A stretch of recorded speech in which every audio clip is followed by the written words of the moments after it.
you do background work ever? A lot. You did? I tell you, I met him doing background work. Yeah, but how much did you do? A lot. Actually, I was with my cousin yesterday who was talking to me about when he saw me in Always Sunny in Philadelphia. I did that a few times. Nice. And he remembers he saw that when he was a kid, but he never watched the show. And now he watches the show and he's like, it's so cool you were in Always Sunny. Did you use that as a credit when you went up at the Ha-Ha? Mm-mm. Did people tell you should? Yes. I remember the first time I did background work was for a movie with Matthew Broderick and Brittany Snow called Anxiety. And it was a gambling movie. Broderick had a gambling problem. His daughter was like a little crazy. They were trying to figure things out. Father-daughter shot at the Hollywood Park Casino. My buddy was the first AD, got me my SAG vouchers. I think that's where I did Angels and Demons with John DeWalt. It was at the parking lot of that. Amazing. That was where they built the Vatican. But go ahead. So thank you. It was hilarious, sad, and inspiring in the same weekend. Because pumped that I'm getting my vouchers, pumped to work. Oh, you got SAG vouchers. Yeah. How many did you get? 3. Because you did one each day and you did it 3 days? Yeah.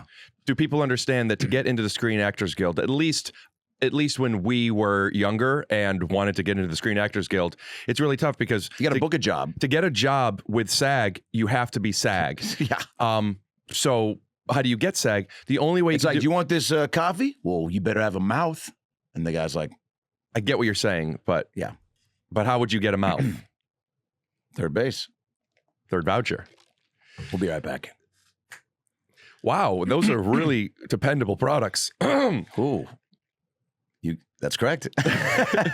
And so there's the main way you would get it is somebody wants you for the job so much that they don't care and they give you what's called a Taft-Hartley. Do you remember this? Yes. So like, we'll pay to let him into SAG. We got the goods. We got the meats. Taft-Hartley sounds like the guy who I went to school with Taft-Hartley. Actually, he wrote that line. We got the meats for Harvey. And then he goes, let me do the voice too. They go, we got Michael Clark Duncan.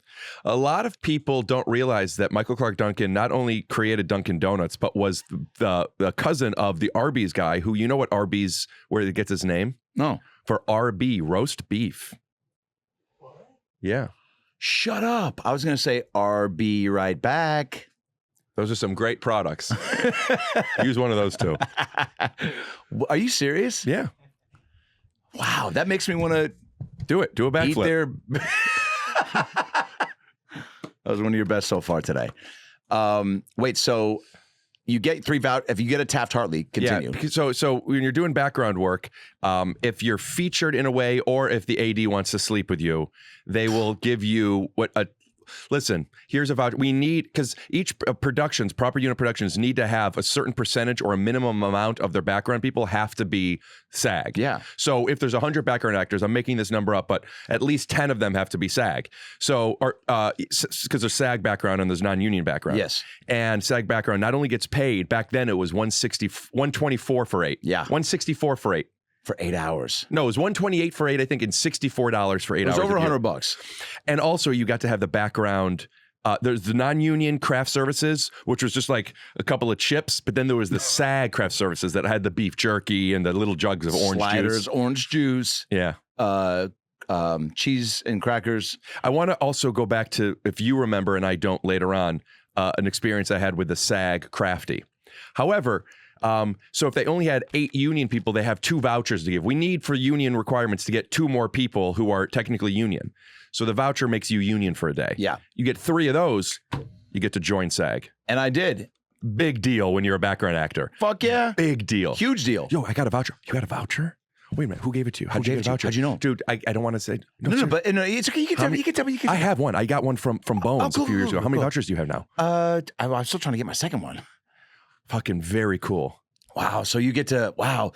So I just saw a breakdown for this really cool CSI show coming out. You probably get to go out for that then. Background people know so much about the industry. They should all be agents. They read all of the every things. breakdown for every race, size, shape, and creed of person. They also know all the rules. Like technically we're 20 minutes late, so we get a meal bump. Or if there's smoke on set, you want to stand near it because then you get a smoke bump. It's an extra $50. That's the part that I miss about that world and also the stories you can't beat.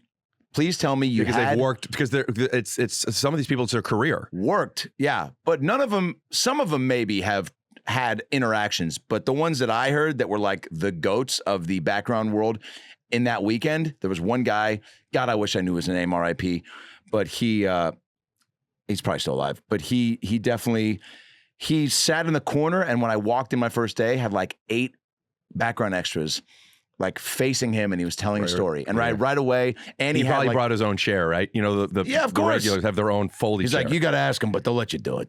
And then and everyone was like, where'd you get that juice box? He was like, SAG crafty. Wait a minute, you're in the union?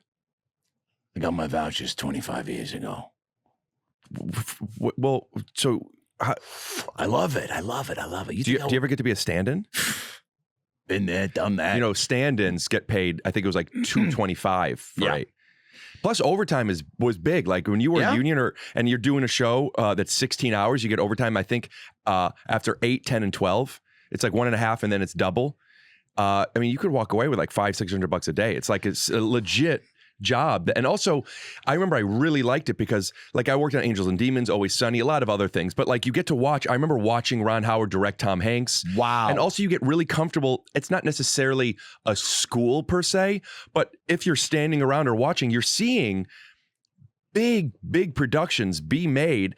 And I do remember feeling uncomfortable at first and then very familiar. I don't know how much that translates into being an actor on a show. But, big time. But when I show up for the first time on something, like I remember the first jobs I was doing, I got to do commercials. The first, I think, job I did was a KFC commercial. Yeah. And that was my first time on set as an actor. You were comfy. For years I've been doing it. It just felt very comfortable. And I do think it's it's like the open mic of acting. Great way to put it. And that's what people who are listening, who are young aspiring thespians or anyone who wants to be in this business, there is a value in doing the ins and outs and grinding in ways that you think in the moment you're like, where's the payoff? Yeah. But hey man, being on set, yeah, for sure you were way more comfy on that KFC set.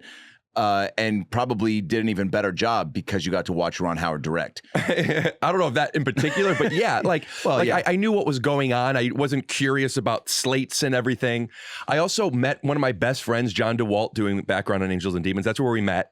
And even cooler, the homies you meet. You meet people that are, you know, in any profession, some wackos. Yeah. And then some people that are just really passionate. That's where I decided I wanted to start taking proper improv classes, was from meeting these people and learning the difference between groundlings and UCB. Yeah. And you meet people that you make sketches with and you do stuff with, and you could find a little community of people that want to do the same thing while getting paid a little bit and possibly even getting a voucher. Go on. Tell me about your vouchers. Well, so got into SAG, and then got according to Jim 4 years later, and I went, that was your big break. Here we go. I remember when I met you, that was your credit when people would bring you up. It was always according to Jim. Well, because it was the season premiere.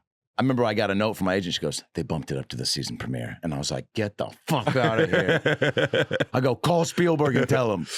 Actually, my mom would say to me all the time, because my voice note for the longest time was, I'd go, hey, this is JC Chazes. Thanks. Adam can't get to the phone right now, but leave him a message and he'll call you back. And my mom would go, no, first of all, who is that? And second of all, what if Spielberg calls and goes, who's this jokester? And then he's not going to want to book you for the movie. I go, Mom, Spielberg's not calling. He's definitely not calling my cell. How do you spell Chazes? Chasez. Oof. Could you look it up? Pretty sure it's with Can you use it in a sentence? JC Chazes came to the party unexpected without a +1. I'm still laughing at how fun that was. Hey guys, Adam Ray here for the About Last Night podcast. Hope you enjoyed that little ALN highlight, that little freebie tidbit.